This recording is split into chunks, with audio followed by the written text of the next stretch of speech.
Welcome to God, Guns, and Dogs. I'm glad you could join me today. Today, we are going to be talking about a phenomenon that happened, and I believe it happened because of the CERN collider, that our timeline got messed up, and it created the Mandela Effect. Now, I'm going to talk to you about a phenomenon that makes people feel like their own minds are gaslighting them, like reality is editing itself, and we're the ones with the wrong version. It's called the Mandela Effect, and the simplest way to describe it is this. Large groups of people confidently remember the same thing, except the thing they remember never actually happened, or they remember it wrong in the same exact way. It's not "I forgot." It's not "maybe that's how I saw it once." It's the feeling of certainty. No, it was this. I've always known it was this. The name comes from a particular kind of memory mismatch. People, again, lots of people, remembered Nelson Mandela dying in prison in the 1980s. That didn't happen, folks. Nelson Mandela was released in 1990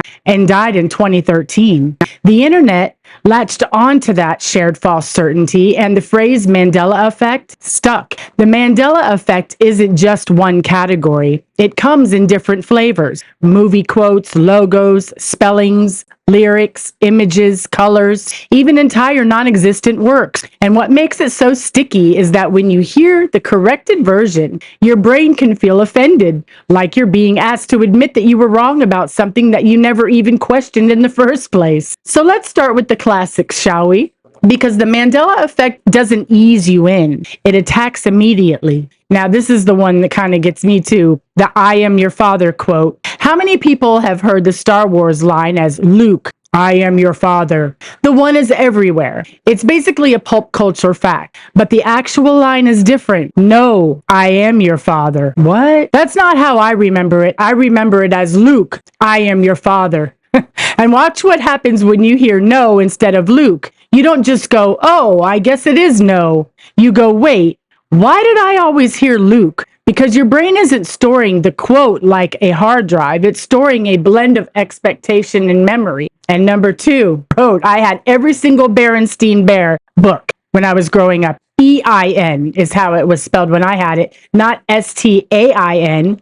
Now, the Berenstein Bears, except it's spelled Berenstain and not Berenstein. And people don't just misspell it once. They swear they remember the E over the A, like it's tattooed in their childhood, and that's exactly how I remember it. This is a great Mandela Effect pattern. Sometimes it isn't the meaning that's wrong, it's the letter placement. The tiny texture of the memory, your brain fills in what it should be there. Now, Fruit of the Loom. If you've ever pictured the Fruit of the Loom logo, you probably pictured it with a cornucopia, like I have. You can almost feel the shape of it in your head, the fruit spilling out like a perfect Thanksgiving emblem. But the cornucopia is one of those things people remember collectively, and it isn't even the logo. And again, your brain might respond, "Okay, but what do you mean it wasn't there? I can picture it." That's the Mandela Effect in a sentence. We don't remember facts. We remember what our mind expects those facts to look like. Okay? Number three,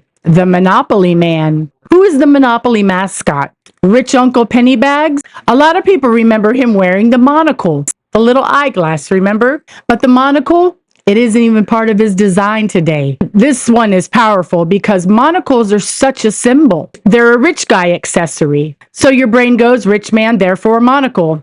It's not that you're lying, it's that your cognition uses patterns. It's called apophenia. Now, what about Snow White? Mirror, mirror, the Disney rhyme that refuses to die. Snow White's line, people commonly remember, mirror, mirror on the wall. Who is the fairest of them all? But the wording many sources point to is magic mirror on the wall. And this is where you can get a funny in your edit, because the phrase mirror, mirror feels so iconic, like it should be engraved into the script forever. But when you change it, it's like moving a pixel you didn't even know was a pixel, because they have it as magic mirror on the wall. Who's the fairest of them all? And it's not. It was mirror, mirror on the wall. Now, Looney Tunes. People remember tunes with the absolute confidence. The way it was spelled was Toons. Tons of people remember it as Looney Tunes, but it's spelled Looney Tunes, Tunes. ES. This is one of those Mandela Effect examples where the correction feels almost insulting.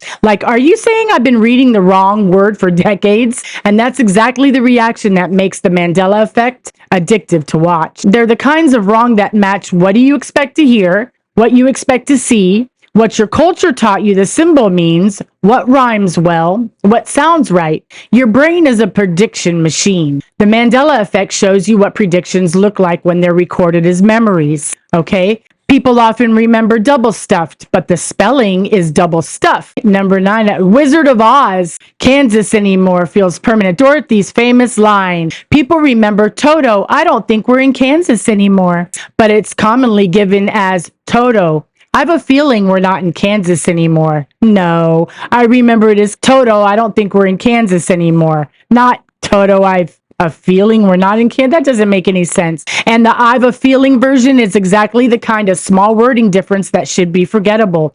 But your brain protects the version that feels familiar. Fruit of the Loom variations. Mandela Effect isn't always one logo. It's sometimes a family of details, grapes, leaves, the general vibe of a cornucopia, of a corn, horn, and fruit emblem. The overall look is what your memory clings to, even when the specific cornucopia piece isn't actually there. Believe that.